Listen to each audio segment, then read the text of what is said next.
Punjabi radio USA ਸੁਣ ਰਹੇ ਸਾਰੇ ਹੀ ਮਾਣਯੋਗ ਅਤੇ ਸਤਿਕਾਰਤ ਸਰੋਤਿਆਂ ਨੂੰ ਪੰਜਾਬੀ ਰੇਡੀਓ USA ਦੀ ਟੀਮ ਅਤੇ ਮੇਰੇ ਰਾਜਕਰਨਵੀਰ ਸਿੰਘ ਵੱਲੋਂ ਆਪ ਜੀ ਨੂੰ ਨਿੱਘੀ ਜੀ ਆਇਆਂ ਨੂੰ। ਵਾਹਿਗੁਰੂ ਜੀ ਕਾ ਖਾਲਸਾ, ਵਾਹਿਗੁਰੂ ਜੀ ਕੀ ਫਤਿਹ। ਸਰੋਤਿਓ, ਅੱਜ ਅਸੀਂ ਜਿਹੜੀ ਤੁਹਾਡੀ ਗੱਲਬਾਤ ਇੱਕ ਵਾਰੀ ਫੇਰ ਕਰਾਉਣ ਜਾ ਰਹੇ ਹਾਂ ਸਿੱਖ ਕੌਮ ਦੇ ਮਹਾਨ ਜਥੇਦਾਰ ਭਾਈ ਰਣਜੀਤ ਸਿੰਘ ਜੀ ਇਹਨਾਂ ਦੇ ਨਾਲ। ਅਤੇ ਅੱਜ ਦੀ ਜਿਹੜੇ ਵਿਸ਼ੇ ਜਿਹੜਾ ਹੋਵੇਗਾ ਉਹ ਜਿਹੜਾ ਹਰਿਆਣਾ ਕਮੇਟੀ ਦੇ ਉਹ ਜਿਹੜੇ 3 ਬੰਦੇ ਉਹਨਾਂ ਨੂੰ ਜਿਹੜਾ ਪੰਥ 'ਚੋਂ ਸ਼ੇਖ ਦਿੱਤਾ ਗਿਆ ਆ, ਉਸ ਦੇ ਉੱਤੇ ਜਿਹੜੀ ਆਪਾਂ ਗੱਲਬਾਤ ਆ ਜਿਹੜੀ ਆ ਉਹ ਕਰਾਂਗੇ ਜਥੇਦਾਰ ਭਾਈ ਰਣਜੀਤ ਸਿੰਘ ਹੁਣਾਂ ਦੇ ਨਾਲ। ਅਤੇ ਜਥੇਦਾਰ ਭਾਈ ਰਣਜੀਤ ਸਿੰਘ ਜੀ, ਆਪ ਜੀ ਨੂੰ ਨਿੱਘੀ ਜੀ ਆਇਆਂ ਨੂੰ। ਵਾਹਿਗੁਰੂ ਜੀ ਕਾ ਖਾਲਸਾ, ਵਾਹਿਗੁਰੂ ਜੀ ਕੀ ਫਤਿਹ।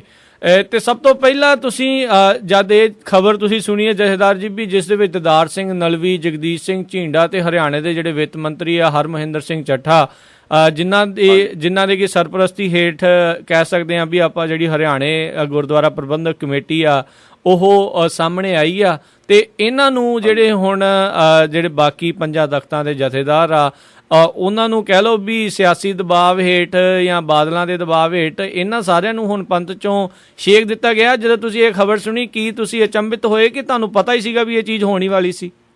ਨਹੀਂ ਜੀ, ਇਹ ਅਚੰਭਾ ਹੋਣ ਵਾਲੀ ਕੋਈ ਗੱਲ ਹੀ ਨਹੀਂ। ਇਹ ਤਕਰੀਬਨ ਤੈਅ ਸੀਗਾ ਜਦੋਂ ਇਹਨਾਂ ਨੇ ਕੱਲ ਮੀਟਿੰਗ ਬੁਲਾਈ ਆ ਐਗਜ਼ੈਕਟਿਵ ਦੀ, ਤੇ ਨਾਲ ਇਹ ਜੀ ਜਨਰਲ ਹਾਊਸ ਬੁਲਾਇਆ। ਅਸਲ 'ਚ ਵਿੱਚ ਜਨਰਲ ਹਾਊਸ ਨਾਂ ਦੀ ਕੋਈ ਚੀਜ਼ ਹੈ ਨਹੀਂ, ਕਮੇਟੀ ਕੋਈ ਵੀ ਹੈ ਨਹੀਂ, ਨਾ ਪਹਿਲੀ ਨਾ ਪੁਰਾਣੀ ਜੀ ਜੀ, ਕਿਉਂਕਿ ਸੁਪਰੀਮ ਕੋਰਟ ਵੱਲੋਂ, ਹਾਈ ਕੋਰਟ ਵੱਲੋਂ ਇਹ ਰੱਦ ਹੋ ਚੁੱਕੀਆਂ ਜੀ। ਸੁਪਰੀਮ ਕੋਰਟ ਨੇ ਸਿਰਫ ਐਗਜ਼ੈਕਟਿਵ ਨੂੰ ਕੰਮ ਕਰਨ ਦਾ ਅਧਿਕਾਰ ਦਿੱਤਾ ਹੈ। ਕੰਮ ਇਹਨਾਂ ਕਿ ਜਿਹੜਾ ਰੋਜ਼ ਦੇ ਖਰਚੇ ਨੇ, ਲੰਗਰ ਪਾਣੀ ਜਾਂ ਰੱਖ ਰਖਾਅ ਲਈ ਜਿਹੜੇ ਵੀ ਬਿੱਲ ਪਾਸ ਕਰਨੇ ਪੈਂਦੇ ਨੇ, ਉਹਨਾਂ ਲਈ ਅਧਿਕਾਰ ਦਿੱਤੇ ਨੇ ਐਗਜ਼ੈਕਟਿਵ ਨੂੰ, ਪੁਰਾਣੀ ਨੂੰ। ਜੀ ਜੀ ਜੀ, ਨਵੀਂ ਐਗਜ਼ੈਕਟਿਵ ਬਣਾ ਕੇ ਨਵੀਂ ਚੁਣੀ ਕਮੇਟੀ ਦੀ ਐਗਜ਼ੈਕਟਿਵ ਨਹੀਂ ਬਣੀ ਜੀ। ਉਹਦਾ ਇਹਨਾਂ ਨੇ ਜਦੋਂ ਬੁਲਾਇਆ ਸਾਰਾ ਢਮਢਮਾ ਜਾ, ਤੇ ਉਦੋਂ ਇਹ ਸਵੇਰੇ ਜਦੋਂ ਮੀਟਿੰਗ ਬੁਲਾਈ ਉਦੋਂ ਹੀ ਮੈਨੂੰ ਇੱਕ ਮੈਸੇਜ ਮਿਲਿਆ ਸੀ ਕਿ ਇਹ ਪੰਥ 'ਚੋਂ ਛੇਕਣ ਜਾ ਰਹੇ ਨੇ। ਉਹ ਸਾਰਾ ਕੁਝ ਤਿਆਰ ਆ, ਗ੍ਰੰਥੀਆਂ ਦੇ ਕੋਲ ਪਿਆ, ਤੇ ਇਹਨਾਂ ਨੇ ਜਾ ਕੇ ਅਕਾਲ ਤਖ਼ਤ ਤੇ ਦਸਤਕ ਦੇਣੀ ਆ, ਤੇ ਉਹਨਾਂ ਨੇ ਇਹਨਾਂ ਦੇ ਹੱਥ ਫੜਾਉਣਾ ਇਹਨਾਂ ਨੂੰ ਪੰਥ 'ਚੋਂ ਛੇਕ ਕੇ।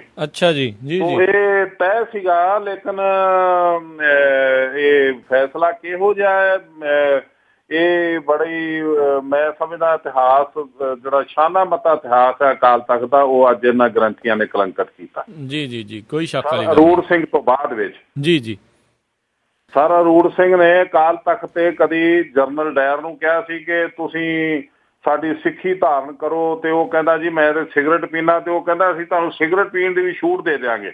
ਅੱਛਾ ਜੀ। ਤੇ ਨਾਲ ਉਹਨੂੰ ਜਨਰਲ ਡਾਇਰ ਨੂੰ ਸਰੋਪਾ ਦਿੱਤਾ ਸੀ ਉਹਨੇ, ਸਰਦਾਰ ਨੇ, ਸਰ ਅਰੂੜ ਸਿੰਘ ਨੇ। ਜੀ ਜੀ ਜੀ। ਤੋ ਇਹ ਸਰਕਾਰਾਂ ਨੇ ਹਮੇਸ਼ਾ ਅਕਾਲ ਤਖ਼ਤ ਦੇ ਉੱਤੇ ਜਿਹੜੇ ਵਿਅਕਤੀ ਨੇ ਉਹਨਾਂ ਨੂੰ ਖਰੀਦ ਕੇ ਆਪਣੀ ਮਰਜ਼ੀ ਕੀਤੀ ਆ, ਲੇਕਿਨ ਉਹ ਕਿਸੇ ਮੁਗਲ ਸਰਕਾਰ ਨੇ, ਫਰਕਸ਼ਰ ਬਾਦਸ਼ਾਹ ਨੇ ਬੰਦਾ ਸਿੰਘ ਬਹਾਦਰ ਨੂੰ ਮਰਵਾਉਣ ਲਈ ਇੱਥੇ ਦਖਲਅੰਦਾਜ਼ੀ ਕੀਤੀ ਤੇ ਆਪਣਾ ਪੈਸੇ ਦਾ ਪ੍ਰਭਾਵ ਵਰਤਿਆ। ਉਸ ਤੋਂ ਬਾਅਦ ਅੰਗਰੇਜ਼ ਸਰਕਾਰ ਨੇ ਆਪਣੇ ਸਰਬਰਾਹਾਂ ਦੀ ਰਾਹੀਂ ਇਹ ਮਜੀਠੀਏ ਪਰਿਵਾਰ ਦੇ, ਮਜੀਠੀਆ ਖਾਨਦਾਨ ਦੇ ਜਿਹੜੇ ਮੇਨ ਬੰਦੇ ਨੇ ਉਹਨਾਂ ਦੀ ਰਾਹੀਂ ਕਮੇਟੀ ਦੇ ਵਿੱਚ ਦਖਲਅੰਦਾਜ਼ੀ ਕਰਕੇ, ਕਿਉਂਕਿ ਅਕਾਲ ਤਖ਼ਤ ਗੁਰੂ ਹਰਗੋਬਿੰਦ ਪਾਤਸ਼ਾਹ ਦੀ ਬਖਸ਼ਿਸ਼ ਦੇ ਨਾਲ ਇਹਨਾਂ ਤਪ ਤੇਜ ਵਾਲੀ ਸੰਸਥਾ ਬਣੀ ਸੀ ਕਿ ਕੋਈ ਵੀ ਸਰਕਾਰ ਇਹਨੂੰ ਚੈਲੰਜ ਨਹੀਂ ਕਰ ਪਾਈ। ਜੀ ਜੀ ਬਿਲਕੁਲ। ਅੱਜ ਆਜ਼ਾਦ ਭਾਰਤ ਦੇ ਵਿੱਚ ਵੀ ਜਿਹੜਾ ਹਿੰਦੁਸਤਾਨ ਦਾ ਭਾਰਤ ਦਾ ਸੰਵਿਧਾਨ ਹੈ ਉਹਦੇ ਵਿੱਚ ਵੀ ਲਿਖਿਆ ਹੈ ਕਿ ਹਿੰਦੁਸਤਾਨ ਦੇ ਵਿੱਚ ਜਿੰਨੇ ਵੀ ਧਰਮ ਨੇ ਉਹਨਾਂ ਦੇ ਪੈਗੰਬਰਾਂ ਨੇ ਜੋ ਵੀ ਅਸੂਲ ਬਣਾਏ ਜਾਂ ਸਿਧਾਂਤ ਬਣਾਏ, ਉਹਨਾਂ ਦੇ ਵਿੱਚ ਭਾਰਤ ਦਾ ਸੰਵਿਧਾਨ ਦਖਲਅੰਦਾਜ਼ੀ ਨਹੀਂ ਕਰੂਗਾ। ਜੇ ਕਰਦਾ ਤੇ ਇਹ ਅਪਮਾਨ ਹੋਊਗਾ ਸੰਵਿਧਾਨ ਦਾ। ਜੀ ਜੀ ਜੀ ਜੀ। ਇਸ ਕਰਕੇ ਅਕਾਲ ਤਖ਼ਤ ਨੂੰ ਕੋਈ ਚੈਲੰਜ ਨਹੀਂ। ਅਕਾਲ ਤਖ਼ਤ ਨੂੰ ਬੜੇ ਤਰੀਕੇ ਦੇ ਨਾਲ ਡਾਊਨ ਕੀਤਾ ਗਿਆ ਉਹਨਾਂ ਦੇ ਉੱਤੇ ਕੰਮ ਕਰਨ ਵਾਲੇ ਸੇਵਾਦਾਰਾਂ ਦੀ ਰਾਹੀਂ। ਜੀ ਜੀ ਜੀ। ਸੋ ਅੱਜ ਜਿਹੜੀ ਅੱਜ ਜੱਗੋਂ 13ਵੀਂ ਗੱਲ ਹੋਈ, ਦੇਖੋ ਕਿੰਨੇ ਸਾਲਾਂ ਤੋਂ ਉਹਨਾਂ ਦੀ ਡਿਮਾਂਡ ਆ, ਤੇ ਉਹ ਜਦੋਂ ਡਿਮਾਂਡ ਆ ਤੁਸੀਂ ਉਹਨਾਂ ਨੂੰ ਆਫਰ ਕਰੋ ਕਿ ਇਹ ਲਓ ਤੁਸੀਂ ਪ੍ਰਧਾਨਗੀ, ਤੁਸੀਂ ਸਾਡੇ ਤੋਂ ਅਲੱਗ ਕਿਉਂ ਹੁੰਦੇ ਹੋ, ਜੀ ਜੀ ਸਾਡੇ ਭਰਾ ਹੋ। ਤੋ ਉਹਨਾਂ ਦੇ ਵਿੱਚ ਸਿੱਖਾਂ 'ਚ ਗੱਲ ਜਾਵੇ, ਉੱਥੋਂ ਦੇ ਲੋਕਾਂ 'ਚ ਗੱਲ ਜਾਵੇ ਕਿ ਪਰ ਅੰਮ੍ਰਿਤਸਰ ਤੋਂ ਮੈਸੇਜ ਆਉਣ ਡਿਆ ਕਿ ਤੁਸੀਂ ਪ੍ਰਧਾਨਗੀ ਲੈ ਲਓ, ਤੇ ਅਸੀਂ ਕਿਉਂ ਅਲੱਗ ਹੁੰਦੇ ਹਾਂ। ਜੀ ਜੀ। ਲੇਕਿਨ ਉੱਥੇ ਹੋਰ ਰਾਜਨੀਤੀ ਹੋਈ ਕਿ ਆਪਣੇ ਚਿਮਚਿਆਂ ਨੂੰ ਅੱਗੇ ਲਿਆ ਕੇ ਤੇ ਇਹਨਾਂ ਹੋਰ ਨੁਕਸਾਨ ਕੀਤਾ। ਜਿਹੜੇ ਹਰਿਆਣਾ ਕਮੇਟੀ ਵਾਲੇ ਸੀ ਇਹਨਾਂ 'ਚ ਫੁੱਟ ਪਾਉਣ ਦੀ ਕੋਸ਼ਿਸ਼ਾਂ ਕੀਤੀਆਂ ਬਾਦਲ ਨੇ। ਕਦੀ ਵੀ ਇਮਾਨਦਾਰੀ ਦੇ ਨਾਲ ਹਰਿਆਣੇ ਦੇ ਸਿੱਖਾਂ ਨੂੰ ਗੱਲ ਨਾਲ ਲਾਉਣ ਦੀ ਕੋਸ਼ਿਸ਼ ਨਹੀਂ ਕੀਤੀ ਜੀ। ਔਰ ਫਿਰ ਜਦੋਂ ਕੁਝ ਦਿਨ ਪਹਿਲਾਂ 25,000 ਤੋਂ ਜ਼ਿਆਦਾ ਸਿੱਖਾਂ ਨੇ, ਨਿਰੋਲ ਸਿੱਖਾਂ ਦਾ ਇਕੱਠ ਸੀ, ਜਿਹਦੇ ਵਿੱਚ ਉਹ ਹੁੱਡਾ ਨੇ ਕਿਹਾ ਕਿ ਮੈਨੂੰ ਤੁਸੀਂ ਬਾਹਾਂ ਖੜੀਆਂ ਕਰਕੇ ਦੱਸੋ ਕਿ ਤੁਸੀਂ ਕਮੇਟੀ ਚਾਹੁੰਦੇ ਹੋ ਕਿ ਨਹੀਂ ਜੀ। ਉਹਨਾਂ ਨੇ ਇੱਕ ਬਾਂਹ ਖੜੀ ਕਰਕੇ ਜਕਾਰਾ ਛੱਡਿਆ ਤੇ ਉਹ ਕਹਿੰਦਾ ਨਹੀਂ, ਦੋਵੇਂ ਬਾਹਾਂ ਖੜੀਆਂ ਕਰਕੇ ਫਿਰ ਜਕਾਰਾ ਛੱਡੋ ਤੇ ਮੈਨੂੰ ਪ੍ਰਵਾਨਗੀ ਦਿਓ ਤਾਂ ਮੈਂ ਕਰੂੰਗਾ ਜੀ। ਤੇ ਉੱਥੋਂ ਦੇ ਸਾਰੇ ਸਿੱਖਾਂ ਨੇ 2 ਬਾਹਾਂ ਖੜੀਆਂ ਕਰਕੇ ਪ੍ਰਵਾਨਗੀ ਦਿੱਤੀ ਤੇ ਇਹਦਾ ਮਤਲਬ ਦੋਸ਼ੀ ਤੇ ਹੋ ਗਏ ਉਹ 25-30,000 ਸਿੱਖ ਹਰਿਆਣੇ ਦੇ। ਜੀ। ਤੇ ਗ੍ਰੰਥੀ ਜਿਹੜੇ ਨੇ ਅੱਜ 3 ਬੰਦਿਆਂ ਨੂੰ 5 ਚੋਂ ਛੇਕ ਰਹੇ ਨੇ। ਜੀ ਬਿਲਕੁਲ। ਜੀ। ਤੇ ਇਹ ਵੀ ਜਿਹੜੀ ਛੇਕਣ ਦੀ ਵਿਧੀ ਆ, ਇੱਕ ਕਾਲ ਤਖਤ ਆ, ਇੱਥੇ ਦੀ ਇੱਕ ਪਰੰਪਰਾ, ਸ਼ਾਨਾ ਮੱਤਾ ਇਤਿਹਾਸ ਹੈ। ਇੱਥੇ ਕਿਸੇ ਦੀ ਸ਼ਿਕਾਇਤ ਜਾਵੇ, ਉਸ ਸ਼ਿਕਾਇਤ ਤੇ ਅਮਲ ਕਰਦਿਆਂ 3-3 ਮਹੀਨੇ ਨਿਕਲ ਜਾਂਦੇ ਨੇ। ਜਦੋਂ ਕੋਈ ਨਹੀਂ ਆਉਂਦਾ ਉਹਨੂੰ ਫਿਰ ਮੌਕਾ ਦਿੱਤਾ ਜਾਂਦਾ ਹੈ ਕਿ ਤੈਨੂੰ 15 ਦਿਨ ਬਾਅਦ ਫਿਰ ਮੌਕਾ ਦਿੱਤਾ ਜਾਂਦਾ ਹੈ ਕਿ ਤੂੰ ਅਕਾਲ ਤਖਤ ਤੇ ਆ ਕੇ ਆਪਣਾ ਪੱਖ ਪੇਸ਼ ਕਰ। ਜੀ। ਫਿਰ ਕਿਸੇ ਵਜ੍ਹਾ ਕਰਕੇ ਵੀ ਨਹੀਂ ਆਉਂਦਾ, ਫਿਰ ਉਹਨੂੰ ਮੌਕਾ ਦਿੱਤਾ ਜਾਂਦਾ ਹੈ ਕਿ ਅਸੀਂ ਤੈਨੂੰ ਫਿਰ ਬੁਲਾ ਰਹੇ ਹਾਂ, ਤੂੰ ਇੱਥੇ ਆ ਕੇ ਆਪਣਾ ਸਪਸ਼ਟੀਕਰਨ ਦੇ।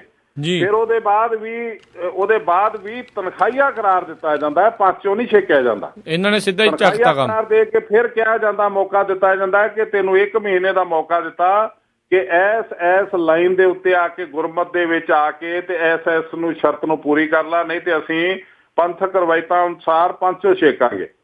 ਫਿਰ ਉੱਥੇ ਨਹੀਂ ਆਉਂਦਾ, ਫਿਰ ਉਹਨੂੰ ਮੌਕਾ ਦਿੱਤਾ ਜਾਂਦਾ ਹੈ ਕਿ ਅਗਰ ਤੂੰ ਕਿਸੇ ਵਜ੍ਹਾ ਕਰਕੇ ਨਹੀਂ ਆ ਸਕਿਆ ਤੇ ਦੁਬਾਰਾ ਫਿਰ ਤੈਨੂੰ ਮੌਕਾ ਦਿੱਤਾ ਜਾਂਦਾ।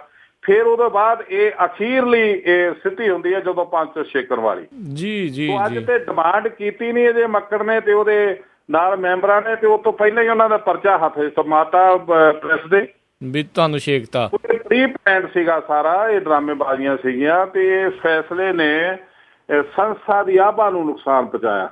ਅਕਾਲ ਤਖਤ ਨੂੰ ਨੀਵਾਂ ਦਿਖਾਇਆ, ਅਕਾਲ ਤਖਤ ਦਾ ਅਪਮਾਨ ਕੀਤਾ ਇਹਨਾਂ ਗ੍ਰੰਥੀਆਂ ਨੇ। ਇਹ ਬਹੁਤ ਮਾੜਾ ਕੀਤਾ।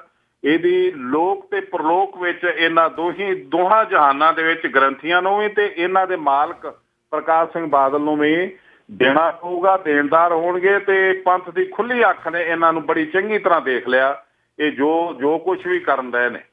ਬਿਲਕੁਲ। ਅੱਜ ਜਿਹੜੇ ਗਿਆਨੀ ਗੁਰਬਚਨ ਸਿੰਘ ਜੀ ਨੇ, ਇਹਨਾਂ ਨੂੰ ਇਹ ਵਿਸਾਖੀ ਨਜ਼ਰ ਨਹੀਂ ਆਉਂਦੀ 300 ਸਾਲਾ।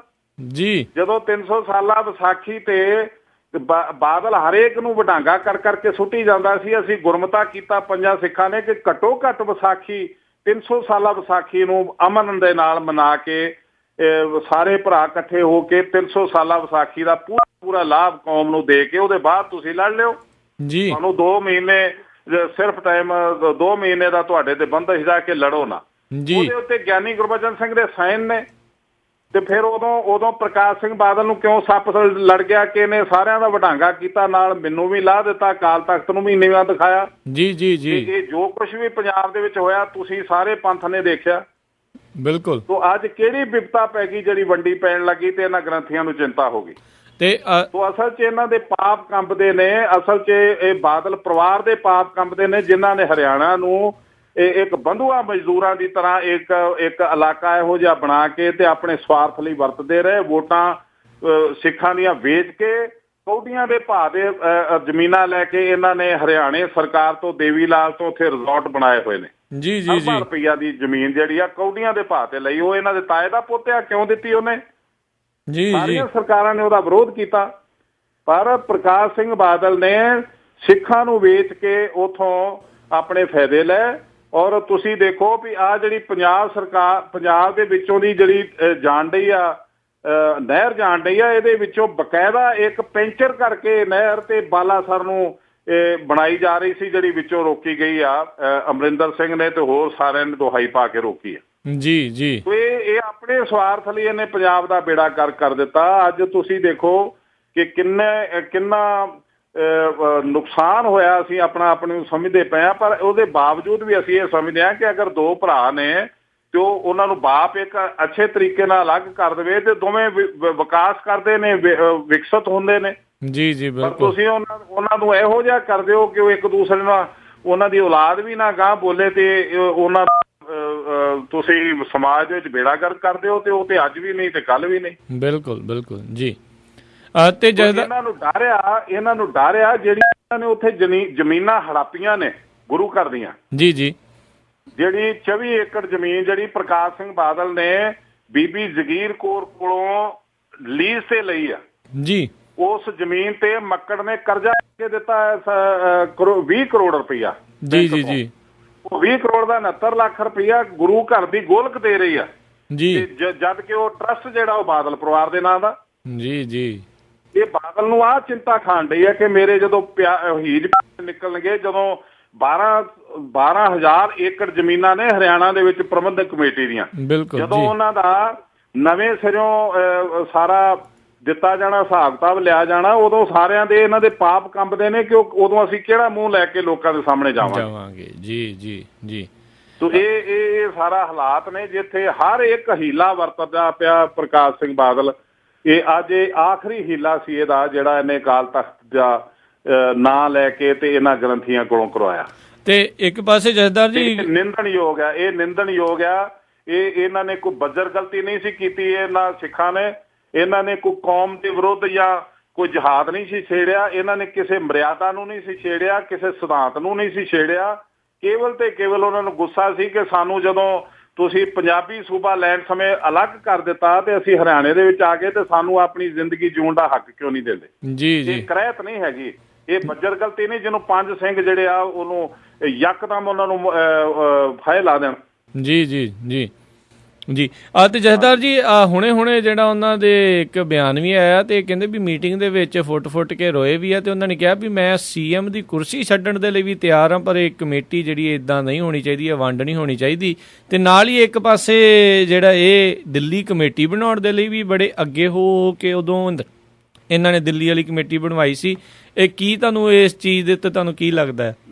ਦੇਖੋ ਜੀ, ਇਹ ਰੋਂਦਾ ਆਪਣੇ ਕਰਮਾਂ ਨੂੰ, ਇਹ ਬੜਾ ਪਾਪੀ ਬੰਦਾ।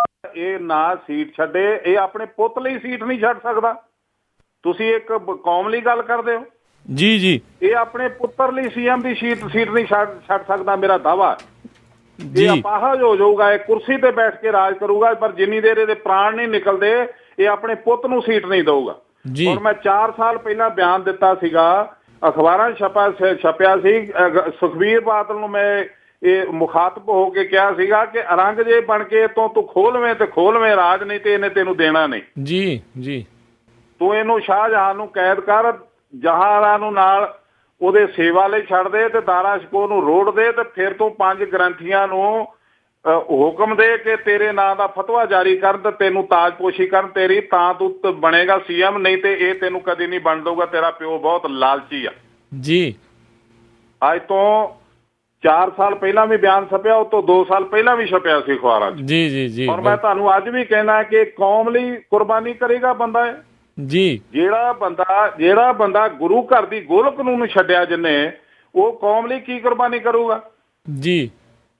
ਇਹ ਰੋਣਾ ਧੋਣਾ ਇਹਦਾ ਆਪਣੇ ਇਹਦੇ ਪਾਪ ਕੰਬਦੇ ਪਏ ਨੇ ਕਿ ਇਹ ਸਿਸਟਮ ਸਾਰਾ ਹਿੱਲ ਜਾਣਾ ਇੱਕ ਵਾਰੀ। ਜੀ ਜੀ। ਇਸ ਹਿੱਲੇ ਹੋਏ ਸਿਸਟਮ ਦੇ ਵਿੱਚ ਇਹਨੂੰ ਲੱਗ ਰਿਹਾ ਕਿ ਕੋਈ ਵੀ ਸਿੱਖ ਮੇਰੇ ਨਾਲ ਨਹੀਂ ਖੜਾ ਹੋ ਰਿਹਾ। ਜਦੋਂ ਸਿੱਖ ਇਹਦੇ ਨਾਲ ਕੋਈ ਖੜਾ ਨਹੀਂ ਤੇ ਇਹ ਅਕਾਲ ਤਖਤ ਦਾ ਮਿਸਯੂਜ਼ ਕਰ ਰਿਹਾ। ਜੀ ਜੀ। ਇਹ ਕੱਲ ਤੱਕ ਕਹਿੰਦਾ ਸੀਗਾ ਕਿ ਇਹ ਦਿੱਲੀ ਦੀ ਸਰਕਾਰ ਮੇਰੀ ਸਾਡੇ ਨਾਲ ਸੌਤੇਲੀ ਮਾਂ ਵਾਲਾ ਸਲੂਕ ਕਰਦੀ ਆ। ਅੱਜ ਇਹਦੀ ਸਕੀ ਮਾਂ ਆ ਗਈ, ਇਹਨੇ ਕੀ ਪੰਜਾਬ ਨੂੰ ਲੈ ਦਿੱਤਾ। ਜੀ ਜੀ ਜੀ। ਅੱਜ ਉਹ ਸਕੀ ਮਾਂ ਤੇ ਗਿਲਾ ਕਿਉਂ ਕਰਦਾ, ਉੱਥੇ ਜਾ ਕੇ ਹਾੜੇ ਕਿਉਂ ਕੱਢਦਾ ਜੀ। ਤੋ ਇਹ ਪੰਜਾਬ ਸਰਕਾਰ ਜਿਹੜੀ ਆ ਉਹ ਕੋਈ ਵੀ ਬਿੱਲ ਪਾਸ ਕਰੇ ਪੰਜਾਬ ਦੇ ਹਿੱਤਾਂ ਲਈ, ਉਹ ਕਰ ਸਕਦੀ, ਉਹਨੂੰ ਅਧਿਕਾਰ ਆ ਜੀ। ਹਰਿਆਣਾ ਸਰਕਾਰ ਨੂੰ ਅਧਿਕਾਰ ਆ ਆਪਣੇ ਉੱਥੋਂ ਦੇ ਸਿਟੀਜ਼ਨ ਲਈ ਕੋਈ ਬਿੱਲ ਪਾਸ ਕਰਦੀ ਆ ਤੇ ਉਹਦਾ ਕਾਨੂੰਨ ਬਣਦਾ ਹੈ ਤੇ ਉਹ ਰਾਜਪਾਲ ਕੋਲ ਸਾਈਨ ਹੁੰਦੇ। ਜੋ ਸਾਈਨ ਹੋ ਜਾਣ ਉਦੋਂ ਬਾਅਦ ਇਹਦਾ ਪ੍ਰੋਟੈਸਟ ਹੈ ਕੀ ਮਹੀਨੇ ਨੇ ਇਹਦੇ ਪ੍ਰੋਟੈਸਟ ਦੇ। ਜੀ ਜੀ ਜੀ। ਉਸ ਤੋਂ ਪਹਿਲਾਂ ਕਰਨਾ ਚਾਹੀਦਾ ਸੀ ਜੋ ਕਰਨਾ ਚਾਹੀਦਾ ਸੀ। ਜੀ ਜੀ ਜੀ। ਤੇ ਇਹ ਦਿਖਾਵੇ ਦੇ ਅਥਰੂ ਨੇ ਤੇ ਸਵਾਰਥ ਦੇ ਅਥਰੂ ਨੇ ਇਹ ਬਹੁਤ ਕੁਝ ਛੁਪਾ ਰਿਹਾ। ਪੰਜਾਬ ਦੇ ਵਿੱਚ ਬਿਜਲੀ ਨਹੀਂ ਆ ਰਹੀ, ਪੰਜਾਬ ਦਾ ਵਿਕਾਸ ਖਤਮ ਹੋ ਚੁੱਕਾ, ਪੰਜਾਬ ਦੀ ਇੰਡਸਟਰੀ ਜਾ ਚੁੱਕੀ ਆ, ਪੰਜਾਬ ਦੇ ਬੱਚਿਆਂ ਦੀ ਜਵਾਨੀ ਜਾ ਚੁੱਕੀ ਆ ਡਰੱਗਸ ਦੇ ਵਿੱਚ। ਉਹਦੇ ਵਿੱਚ ਇਲਜ਼ਾਮ ਲੱਗ ਰਹੇ ਨੇ ਇਹਨਾਂ ਦੀ ਸਰਕਾਰ ਤੇ। ਇਹਨਾਂ ਨੇ ਨਕਲੀ ਡਰੱਗਸ ਬਣਾ ਕੇ ਤੇ ਜਿਹੜੇ ਖਾਸ ਕਰਕੇ ਜਿਹੜੇ ਪੜ੍ਹੇ ਲਿਖੇ DSP ਰੈਂਕ ਦੇ ਜਿਨ੍ਹਾਂ ਨੂੰ ਅਰਜਨ ਅਵਾਰਡ ਮਿਲਿਆ, ਉਹਨਾਂ ਨੇ ਡਿਕਲੇਅਰ ਕੀਤਾ ਪ੍ਰੈਸ ਦੇ ਵਿੱਚ ਕਿ ਮਜੀਠੀਆ ਇਨਵੋਲਵ ਵਿੱਚ ਇਹਦੇ ਵਿੱਚ ਇਹਨੂੰ ਵਿੱਚ ਇਨਵੋਲਵ ਕਰੋ, ਅਸੀਂ ਸਾਬਤ ਕਰਾਂਗੇ ਇਹਨੇ ਸਾਨੂੰ ਕਿਤਨਾ ਲਾਇਆ। ਜੀ ਜੀ। ਕਿਉਂ ਨਹੀਂ ਅਰੈਸਟ ਕਰਦੇ ਉਹਨੂੰ ਜੀ। ਤੋ ਇਹਨਾਂ ਨੇ ਪੰਜਾਬ ਦੀ ਜਵਾਨੀ ਤਬਾਹ ਕਰਤੀ। ਅੱਜ ਤੁਸੀਂ ਦੇਖੋ ਹਿੰਦੁਸਤਾਨ ਦੀ ਆਰਮੀ ਰਿਪੋਰਟ ਦੇ ਰਹੀ ਹੈ ਕਿ ਪੰਜਾਬ ਦੀਆਂ 800 ਤੋਂ ਲੈ ਕੇ 700 ਤੱਕ ਰੈਂਕ ਜਿਹੜੇ ਨੇ, ਅਸਾਮੀਆਂ ਜਿਹੜੀਆਂ ਨੇ ਸਿੱਖਾਂ ਦੀਆਂ ਫੌਜ ਦੇ ਵਿੱਚ ਖਾਲੀ ਨੇ। ਜੀ ਜੀ। ਲੇਕਿਨ ਉਹ ਭਰਨ ਲਈ ਛਾਤੀ ਹੈ ਨਹੀਂ ਸਿੱਖਾਂ ਕੋਲ। ਜੀ। ਉਹ ਭਰਨ ਲਈ ਐਜੂਕੇਸ਼ਨ ਹੈ ਨਹੀਂ ਸਿੱਖਾਂ ਕੋਲ ਜੀ। ਅੱਜ ਦੇਹਰਾਦੂਨ ਦੀ ਅਕੈਡਮੀ ਜਿਹੜੀ ਹਰੇਕ ਸਾਲ 70 ਬੱਚੇ ਕੈਪਟਨ ਬਣਾ ਕੇ ਪੰਜਾਬ ਦੇ ਮਿਲਟਰੀ ਨੂੰ ਦਿੰਦੀ ਸੀ, ਉਹ ਅੱਜ ਉਹ 20 ਬੱਚਿਆਂ ਨੂੰ ਤਰਸਦੇ ਨੇ। 70 ਬੱਚੇ ਅੱਜ ਹਰਿਆਣੇ ਤੋਂ ਜਾ ਰਹੇ ਨੇ। ਜੀ। ਉਹ ਸਾਡੇ ਪੰਜਾਬ ਦਾ ਇਹ ਬੇੜਾਗਰ ਕਰ ਚੁੱਕਾ। ਇਹ ਧਿਆਨ ਵੰਡ ਰਿਹਾ, ਬਿਜਲੀ ਪੰਜਾਬ ਨੂੰ ਮਿਲ ਨਹੀਂ ਰਹੀ, ਲੋਕੀ ਝੋਨਾ ਵਾਹੁਣ ਨੂੰ ਤਿਆਰ ਹੋ ਗਏ ਜ਼ਮੀਨ ਤੇ। ਜੀ ਬਿਲਕੁਲ ਜੀ। ਤੋਂ ਪਾਣੀ ਮਿਲ ਨਹੀਂ ਰਿਹਾ, ਡੀਜ਼ਲ ਮਹਿੰਗਾ ਹੋਈ ਜਾਣ ਡਿਆ ਤੇ ਵਧਾਏ ਆ ਇਹਨਾਂ ਨੇ, ਸੈਂਟਰ ਸਰਕਾਰ ਨੇ ਸਿਰਫ 50 ਰੁਪਏ ਕੁਇੰਟਲ ਪਿੱਛੇ। ਜੀ। ਜਦ ਕਿ ਮਨਮੋਹਨ ਸਿੰਘ ਨੇ 1000 ਤੋਂ 1300 ਕਰਤਾ ਸੀ ਤੇ ਪਿੱਟ ਮਰਿਆ ਸੀ ਕਿ ਇਹ ਤੇ ਬਹੁਤ ਥੋੜੇ ਨੇ। ਜੀ। ਉਹ ਸਤੇਲੀ ਮਾਂ ਉਹਨਾਂ ਨੂੰ ਕਹਿੰਦਾ ਸੀ, ਅੱਜ ਸੱਕੀ ਮਾਂ ਨੇ ਸਿਰਫ 50 ਰੁਪਏ ਦਿੱਤੇ ਆ। ਤੇ ਡੀਜ਼ਲ ਦੀ ਕੀਮਤ ਦੇਖੋ ਇਹਦੇ ਮੋਦੀ ਦੇ ਆਉਣ ਤੋਂ ਬਾਅਦ ਕਿੰਨੀ ਵੱਧ ਗਈ। ਜੀ। ਬਿਜਲੀ ਆ ਨਹੀਂ ਰਹੀ ਪੰਜਾਬ 'ਚ। ਇਹ ਧਿਆਨ ਵੰਡ ਰਿਹਾ ਲੋਕਾਂ ਦਾ। ਜੀ। ਇਹ ਬੇਵਕੂਫ ਬਣਾ ਰਿਹਾ ਲੋਕਾਂ ਨੂੰ। ਇਹਦੇ ਕੋਈ ਅਥਰੂ ਤੇ ਕਿਸੇ ਨੂੰ ਤਰਸ ਨਹੀਂ ਕਰਨਾ ਚਾਹੀਦਾ। ਜੀ। ਅਤੇ ਜਥੇਦਾਰ ਜੀ, ਮੈਂ ਤੁਹਾਨੂੰ ਨਾਲ ਪੁੱਛਣਾ ਚਾਹੁੰਦਾ ਵੀ ਕੀ ਤੁਹਾਨੂੰ ਲੱਗਦਾ ਵੀ ਜਿਹੜੀਆਂ ਪਿਛਲੇ ਦਿਨਾਂ ਦੇ ਵਿੱਚ ਤੇ ਜਿਹੜੀਆਂ ਗੱਲਬਾਤ ਹੋ ਰਹੀ ਆ ਵੀ ਇਹਨਾਂ ਦਾ ਹੁਣ ਡਾਊਨਫਾਲ ਆ ਰਿਹਾ? ਡਾਊਨਫਾਲ ਤੇ ਕੁਦਰਤੀ ਹੈ ਜੀ। ਤੁਸੀਂ ਦੇਖੋ ਨਾ, ਜਿਹੜੀਆਂ ਲੋਕ ਸਭਾ ਦੀਆਂ ਇਲੈਕਸ਼ਨਾਂ ਹੋਈਆਂ ਉਹਦੇ ਵਿੱਚ ਇਹਨਾਂ ਨੂੰ 4 ਸੀਟਾਂ ਮਿਲੀਆਂ ਲੋਕ ਸਭਾ ਦੀਆਂ ਅਕਾਲੀ ਦਲ ਨੂੰ। ਜੀ। ਤੇ ਉਹਨਾਂ 4 ਸੀਟਾਂ ਦੇ ਵਿੱਚ ਜਿਹੜੀਆਂ ਵਿਧਾਨ ਸਭਾ ਦੀਆਂ ਸੀਟਾਂ ਸੀ ਉਹ ਸਿਰਫ 28 ਸੀ। ਜੀ। 4 ਲੋਕ ਸਭਾ ਦੀਆਂ ਸੀਟਾਂ 'ਚ ਜਿੰਨੀਆਂ ਵੀ ਪੰਜਾਬ 'ਚੋਂ ਇਹਨਾਂ ਨੇ ਵਿਧਾਨ ਸਭਾ ਦੀਆਂ ਸੀਟਾਂ ਜਿੱਤੀਆਂ ਉਹ ਸਿਰਫ 28 ਸੀ। ਜੀ। ਤੇ ਜਿਹੜੀ ਕੱਲ ਪਾਰਟੀ ਬਣੀ ਆਮ ਆਦਮੀ ਪਾਰਟੀ, ਉਹਨਾਂ ਨੇ 4 ਸੀਟਾਂ ਜਿੱਤੀਆਂ। ਉਹਨਾਂ ਦਾ ਮਾਰਜਨ ਬਹੁਤ ਵੱਡਾ ਸੀ ਤੇ ਉਹਨਾਂ ਦੀਆਂ ਵਿਧਾਨ ਸਭਾ ਦੀਆਂ ਸੀਟਾਂ 34 ਜਿੱਤੀਆਂ ਉਹਨਾਂ ਨੇ। ਜੀ। ਕਾਂਗਰਸ ਦੀਆਂ 3 ਸੀਟਾਂ ਆਈਆਂ ਲੋਕ ਸਭਾ ਦੀਆਂ, ਲੇਕਿਨ ਵਿਧਾਨ ਸਭਾ ਦੀਆਂ ਸੀਟਾਂ ਉਹਨਾਂ ਨੇ 38 ਜਿੱਤੀਆਂ ਨੇ। ਜੀ। ਇਹ ਡਾਊਨਫਾਲ ਇਸ ਤੋਂ ਅਜੇ ਵੀ ਇਹਨੂੰ ਨਹੀਂ ਲੱਗਦਾ ਡਾਊਨਫਾਲ, ਤੇ ਕਦੋਂ ਡਾਊਨਫਾਲ ਆਊਗਾ ਫਿਰ? ਜੀ ਬਿਲਕੁਲ ਜੀ। ਇਹ ਅਕਾਲੀ ਦਲ ਦਾ ਇਹ ਭੋਗ ਪਵਾ ਚੁੱਕਾ। ਇਹ ਇੱਕ ਹਰਿਆਵਲ ਦਸਤਾ ਸੀਗਾ ਸਿੱਖਾਂ ਦੇ ਕੋਲ, ਸਿੱਖ ਸਟੂਡੈਂਟ ਫੈਡਰੇਸ਼ਨ, ਉਹਨੂੰ ਇਹ ਖਤਮ ਕਰਕੇ ਨੇ ਡੁਰਲੀ ਜਥਾ ਬਣਾ ਲਿਆ ਆਪਣਾ, ਜਿਨ੍ਹਾਂ ਨੇ ਸਮੈਕ ਵੇਚ ਕੇ ਪੰਜਾਬ ਦਾ ਬੇੜਾ ਗਰਕ ਕਰਤਾ। ਜੀ। ਪ੍ਰਬੰਧਕ ਕਮੇਟੀ ਦਾ ਇਹਨੇ ਨਾਸ ਮਾਰ ਦਿੱਤਾ, ਨਾ ਉਹਦੀ ਗੋਲਕ ਰਹਿਣ ਦਿੱਤੀ, ਨਾ ਉਹਦਾ ਸਿਧਾਂਤ ਰਹਿਣ ਦਿੱਤਾ, ਨਾ ਉਹਦਾ ਕੋਈ ਮਿਸ਼ਨ ਰਹਿਣ ਦਿੱਤਾ। ਉਹਦੇ 2 ਟੁਕੜੇ ਕਰਵਾਤੇ। ਤੇ ਕੱਲ ਨੂੰ ਗੰਗਾਨਗਰ ਤੇ ਰਾਜਸਥਾਨ ਤੇ ਹਿਮਾਚਲ ਵਾਲੇ ਵੀ ਕਹਿਣਗੇ ਅਸੀਂ ਆਪਣੀਆਂ ਵੱਖਰੀਆਂ ਕਰਨੀਆਂ ਕਮੇਟੀਆਂ। ਜੀ। ਉਹ ਇਹਦੇ ਕਰਮ ਕਰਕੇ, ਇਹਦੀ ਬੁਰਛਾਗਰਦੀ ਕਰਕੇ। ਜੀ। ਕਿਤੇ ਪੰਥਕ ਏਕਤਾ ਹੋਵੇ। ਮੈਂ ਤੁਹਾਨੂੰ ਯਕੀਨ ਨਾਲ ਤੇ ਦਾਅਵੇ ਨਾਲ ਕਹਿਣਾ ਹੈ ਕਿ ਕਲਾਨੌਰ ਦੇ ਲਾਗੇ ਇੱਕ ਪਿੰਡ ਆ ਜਿੱਥੇ ਸਿਰਫ ਇੱਕ ਗੁਰਦੁਆਰਾ। ਜੀ। ਔਰ ਮੈਨੂੰ ਬੜੇ ਖੁਸ਼ੀ ਹੋਈ ਉਸ ਪਿੰਡ ਦੇ ਲੋਕਾਂ ਨੂੰ ਸਿਦਕ ਦੇਖ ਕੇ। ਉਥੋਂ ਦੇ ਪ੍ਰਧਾਨ ਨੇ ਦੂਜਾ ਗੁਰਦੁਆਰਾ ਨਹੀਂ ਬਣ ਦਿੱਤਾ। ਜਦੋਂ ਦੂਜੇ ਗੁਰਦੁਆਰੇ ਲਈ ਗਰਾਈ ਸ਼ੁਰੂ ਹੋਈ ਤਾਂ ਪ੍ਰਧਾਨ ਕੋਲ ਆਏ ਜੀ ਗਰਾਈ ਦਿਓ, ਦੂਸਰਾ ਗੁਰਦੁਆਰਾ ਬਣਾਉਣਾ। ਉਹਨੇ ਕਿਹਾ ਵੀ ਤੁਸੀਂ ਕਿਉਂ ਬਣਾ ਰਹੇ ਹੋ ਦੂਸਰਾ ਗੁਰਦੁਆਰਾ? ਸਾਡੇ ਕੋਲ ਗੁਰਦੁਆਰਾ ਆਲਰੇਡੀ ਹੈਗਾ ਤੇ ਅਸੀਂ ਕਿਸੇ ਵੀ ਬਰਾਦਰੀ ਨੂੰ ਪਰਨੇ ਤੇ ਸਾਰੇ ਅਰੇਂਜ ਦਿੰਦੇ ਆ, ਭਾਂਡੇ ਦਿੰਦੇ ਆ, ਉਹਨਾਂ ਨੂੰ ਮੌਕਾ ਦਿੰਦੇ ਆ ਗੁਰਦੁਆਰਾ ਸਾਹਿਬ ਉਹ ਇਸਤੇਮਾਲ ਕਰਨ। ਜੀ। ਉਹ ਕਹਿੰਦੇ ਜੀ ਸਾਨੂੰ ਪ੍ਰਧਾਨਗੀ ਤੇ ਮਿਲੀ ਨਹੀਂ ਕਦੀ। ਕਹਿੰਦੇ ਤੁਸੀਂ ਪ੍ਰਧਾਨਗੀ ਅੱਜ ਲਓ, ਮੈਂ ਦਿੰਦਾ, ਮੈਂ ਰਿਜ਼ਾਈਨ ਦਿੰਦਾ, ਤੁਸੀਂ ਪ੍ਰਧਾਨ ਬਣੋ। ਜੀ। ਉਹਨਾਂ ਨੇ ਉੱਥੇ ਹੀ ਦਿੱਤਾ ਗੁਰਦੁਆਰਾ ਬਣਾਉਣ ਦਾ ਪ੍ਰੋਗਰਾਮ। ਜੀ। ਪਰ ਅੱਜ ਤੁਸੀਂ ਦੇਖੋ, ਤੁਸੀਂ ਇਹ ਤੇ ਕਮੇਟੀ ਆ, ਪ੍ਰਬੰਧਕ ਕਮੇਟੀ ਹਰਿਆਣੇ ਦੀ, ਜਿਹੜੀ ਹਰਿਆਣਾ ਸਟੇਟ ਅਲੱਗ ਤੋਂ ਆ ਪੰਜਾਬ ਤੋਂ। ਜੀ। ਪੰਜਾਬ ਦੇ ਵਿੱਚ ਜਿਹੜੀ ਖਾਸ ਕਰਕੇ ਬਠਿੰਡਾ ਹਲਕਾ, ਜਿੱਥੇ ਹਰਸਿਮਰਤ ਕੌਰ ਬਾਦਲ ਸਾਹਿਬ ਦੀ ਨੂੰਹ ਜਿਹੜੀ ਆ ਉਹ MP ਬਣ ਚੁੱਕੀ ਹੈ। ਜੀ। ਉੱਥੇ ਇੱਕ ਇਲਾਕੇ 'ਚ ਇੱਕ ਪ੍ਰਬੰਧਕ ਕਮੇਟੀ ਬੜਾ ਸੋਹਣਾ ਇੰਤਜ਼ਾਮ ਕਰ ਰਹੀ ਸੀ ਗੁਰਦੁਆਰੇ ਦਾ। ਲੋਕਲ ਪ੍ਰਬੰਧਕ ਕਮੇਟੀ, ਉਹਦੀ ਆਮਦਨ ਦੇਖ ਕੇ ਪ੍ਰਬੰਧਕ ਕਮੇਟੀ ਨੇ ਉੱਤੇ ਕਬਜ਼ਾ ਕਰ ਲਿਆ ਉਹਦੀ ਜ਼ਮੀਨ ਤੇ। ਜੀ। ਪ੍ਰਬੰਧਕ ਕਮੇਟੀ ਆਪਣੇ ਹੱਥ 'ਚ ਲੈ ਲਈ, ਸਰਕਾਰ ਇਹਨਾਂ ਦੀ ਕਰਕੇ ਇਹਨਾਂ ਨੇ ਬੁਰਛਾਗਰਦੀ ਕੀਤੀ। ਜੀ। ਉੱਥੋਂ ਜਿੰਨੇ ਵੀ ਉਹ ਲੋਕ ਨੇ, ਉਹ ਪਿੰਡਾਂ ਦੇ ਸਾਰਿਆਂ ਨੇ ਇਹਦਾ ਬਾਈਕਾਟ ਕੀਤਾ, ਅੱਜ ਤੱਕ ਕੀਤਾ ਹੋਇਆ। ਜੀ। ਉੱਥੇ ਕੀ ਕਹੂਗਾ ਇਹ? ਜੀ। ਤੋ ਇਹ ਜਿਹੜਾ ਇਹ ਸਾਰਿਆਂ ਦਾ ਮਾਮਾ ਚੰਦੂ ਬਣ ਕੇ ਅਕਾਲ ਤਖਤ ਵੀ ਮੈਂ ਚਲਾਵਾਂ, ਕਮੇਟੀ ਵੀ ਮੇਰੇ ਹੁਕਮ ਨਾਲ ਚੱਲੇ, ਅਕਾਲੀ ਦਲ ਵੀ ਮੇਰੇ ਹੁਕਮ ਨਾਲ ਚੱਲੇ। ਜੇ ਅਕਾਲੀ ਦਲ ਦੀ ਰੂਹ ਕੱਢ ਕੇ ਸੁੱਟ ਦਿੱਤੀ, ਪੰਜਾਬੀ ਦਲ ਬਣਾ ਕੇ ਉਹਨੂੰ ਆਪਣੀ ਨਿੱਜੀ ਪ੍ਰਾਪਰਟੀ ਬਣਾ ਲਿਆ, ਤਾਂ ਜਦੋਂ ਤੂੰ ਪੰਜਾਬੀ ਦਲ ਬਣਾ ਲਿਆ, ਪੰਥਕ ਰਵਾਇਤਾਂ ਵਾਲਾ ਅਕਾਲੀ ਦਲ ਖਤਮ ਕਰਤਾ, ਤੈਨੂੰ ਕੀ ਹੱਕ ਆ ਕਿ ਅੱਜ ਤੂੰ ਪ੍ਰਬੰਧਕ ਕਮੇਟੀ ਲਈ ਇਹ ਝੂਠਾ ਰੋਣਾ ਰੋਵੇਂ? ਜੀ। ਜੀ ਬਹੁਤ ਤੁਹਾਡਾ ਅਸੀਂ ਧੰਨਵਾਦ ਕਰਦੇ ਹਾਂ ਜਥੇਦਾਰ ਭਾਈ ਰਣਜੀਤ ਸਿੰਘ ਜੀ। ਤੁਸੀਂ ਇਸ ਜਿਹੜੇ ਆ ਇਸ਼ੂ ਦੇ ਉੱਤੇ, ਇਸ ਮੁੱਦੇ ਦੇ ਉੱਤੇ ਜਿਹੜੀ ਆ ਸਾਰੇ ਸਰੋਤਿਆਂ ਤੱਕ ਜਿਹੜੀ ਆ ਜਾਣਕਾਰੀ ਆ, ਪੁਰਾਣਾ ਇਤਿਹਾਸ ਉਸ ਨੂੰ ਨਾਲ ਦੱਸਦੇ ਹੋਏ ਇਹ ਸਾਰੀਆਂ ਚੀਜ਼ਾਂ ਆ ਉਹ ਤੁਸੀਂ ਸਾਨੂੰ ਦੱਸੀਆਂ। ਤੇ ਜਾਣ ਤੋਂ ਪਹਿਲਾਂ ਜਿਹੜਾ ਜੀ ਹਰ ਵਾਰੀ ਅਸੀਂ ਤੁਹਾਨੂੰ ਪੁੱਛਦੇ ਹਾਂ ਵੀ ਦੇਸ਼ ਵਿਦੇਸ਼ ਵਿੱਚ ਬੈਠੇ ਜਿਹੜੇ ਸਿੱਖ ਆ ਉਹਨਾਂ ਵਾਸਤੇ ਤੁਸੀਂ ਕੀ ਅਪੀਲ ਕਰਨਾ ਚਾਹੁੰਦੇ ਹੋ, ਕੀ ਉਹਨਾਂ ਨੂੰ ਕਹਿਣਾ? ਦੇਖੋ, ਦੇਸ਼ ਵਿਦੇਸ਼ ਦੇ ਸਿੱਖਾਂ ਲਈ ਸਾਡੀ ਸਰਮਾਇਆ, ਸਾਡੀ ਵਿਰਾਸਤ, ਸਾਡੀ ਵਸੀਅਤ ਦਸਮ ਪਾਤਸ਼ਾਹ ਦੇ ਸਿਧਾਂਤ ਨੇ। ਦਸਮ ਪਾਤਸ਼ਾਹ ਦੇ ਬਖਸ਼ੇ ਹੋਏ ਸਿਧਾਂਤ, ਗੁਰੂ ਨਾਨਕ ਦਾ ਮਿਸ਼ਨ ਸਾਡੇ ਲਈ ਅਨਮੋਲ ਤੇ ਬੇਸ਼ਕੀਮਤ ਵਸਤੂ ਆ। ਇਹਦੇ ਲਈ ਕਿਸੇ ਵੀ ਹੱਦ ਤੱਕ ਜਾ ਕੇ ਇਹਨਾਂ ਦੀ ਰੱਖਿਆ ਕਰਨੀ ਹਰੇਕ ਸਿੱਖ ਦਾ ਫਰਜ਼ ਬਣਦਾ। ਮੈਂ ਅੱਜ ਤੁਹਾਨੂੰ ਦੁਹਾਈ ਦੇ ਕੇ ਕਹਿਣਾ ਕਿ ਪ੍ਰਕਾਸ਼ ਸਿੰਘ ਬਾਦਲ ਦੇ ਪਰਿਵਾਰ ਤੋਂ ਪਿੱਛਾ ਛਡਾ ਲਓ, ਆਪਣੀ ਕੌਮ ਦਾ, ਆਪਣੇ ਧਰਮ ਦਾ, ਆਪਣੇ ਪੰਜਾਬ ਦਾ, ਤੇ ਸੁਰਖਰੂ ਹੋ ਜਾਓਗੇ। ਉਦੋਂ ਸਾਡੇ 'ਚ ਖੁਸ਼ਹਾਲੀ ਆਊਗੀ, ਸਾਡੇ 'ਚ ਏਕਤਾ ਬਣੂਗੀ, ਗੁਰੂ ਨਾਨਕ ਦਾ ਮਿਸ਼ਨ ਪ੍ਰਫੁੱਲਤ ਹੋਊਗਾ। ਇਹ ਸਿਉਂਕ ਦੀ ਤਰ੍ਹਾਂ ਲੱਗਾ ਹੋਇਆ ਪੰਜਾਬ ਨੂੰ, ਕੌਮ ਨੂੰ, ਧਰਮ ਨੂੰ। ਮੈਂ ਅੱਜ ਤੋਂ 15 ਸਾਲ ਪਹਿਲਾਂ ਅਕਾਲ ਤਖਤ ਤੋਂ ਅਪੀਲ ਪੜ੍ਹ ਕੇ ਕਿਹਾ ਸੀਗਾ ਕਿ ਇਹ ਅਮਰਵੇਲ ਬਣ ਕੇ ਸਿੱਖੀ ਦੇ ਰੁੱਖ ਤੇ ਪਿਆ, ਤੇ ਅਮਰਵੇਲ ਕਦੀ ਵੀ ਜ਼ਮੀਨ ਚੋਂ ਖੁਰਾਕ ਨਹੀਂ ਲੈਂਦੀ, ਰੁੱਖ ਨੂੰ ਸੁਕਾ ਦਿੰਦੀ ਹੈ, ਆਹ ਭਾਰੀ ਰਹਿੰਦੀ ਹੈ। ਇਹਨੇ ਪੰਜਾਬ ਨੂੰ, ਪੰਜਾਬ ਦੇ ਵਿੱਚ ਰਹਿੰਦੇ ਸਿੱਖਾਂ ਨੂੰ, ਉਸ ਧਰਮ ਨੂੰ ਸੁਕਾ ਦਿੱਤਾ। ਆਪ ਇਹ ਹਰਿਆ ਭਰਿਆ ਹੋ ਗਿਆ ਤੇ ਆਪਣੇ ਪਰਿਵਾਰ ਨੂੰ ਪਾਲ ਲਿਆ ਇਹਨੇ। ਇਸ ਅਮਰਵੇਲ ਨੂੰ, ਇਸ ਅਮਰਵੇਲ ਦੀਆਂ ਜੜ੍ਹਾਂ ਕੱਟ ਕੇ ਇਹ ਸਿੱਖੀ ਦੇ ਰੁੱਖ ਤੋਂ ਲਾ ਦਿਓ। ਇਹ ਮੇਰੀ ਹੱਥ ਜੋੜ ਕੇ ਬੇਨਤੀ ਆ। ਅਸਾਂ ਮਰ ਜਾਣਾ, ਅਸੀਂ ਰਹਿਣਾ ਨਹੀਂ, ਪਰ ਆਉਣ ਵਾਲੀਆਂ ਨਸਲਾਂ ਸਾਨੂੰ ਗਾਲਾਂ ਨਾ ਕੱਢਣ, ਸਾਨੂੰ ਸਾਡੇ ਨਾਂ ਲੈ ਕੇ ਥੁੱਕਣ ਨਾ ਕਿ ਸਾਡੇ ਲਈ ਇਹਨਾਂ ਨੇ ਹਾਅ ਦਾ ਨਾਰਾ ਕਿਉਂ ਨਹੀਂ ਮਾਰਿਆ। ਜੀ ਇਹ ਮੇਰੀ ਬੇਨਤੀ ਹੈ ਜੀ। ਬਹੁਤ ਬਹੁਤ ਧੰਨਵਾਦ ਜਥੇਦਾਰ ਭਾਈ ਰਣਜੀਤ ਸਿੰਘ ਜੀ।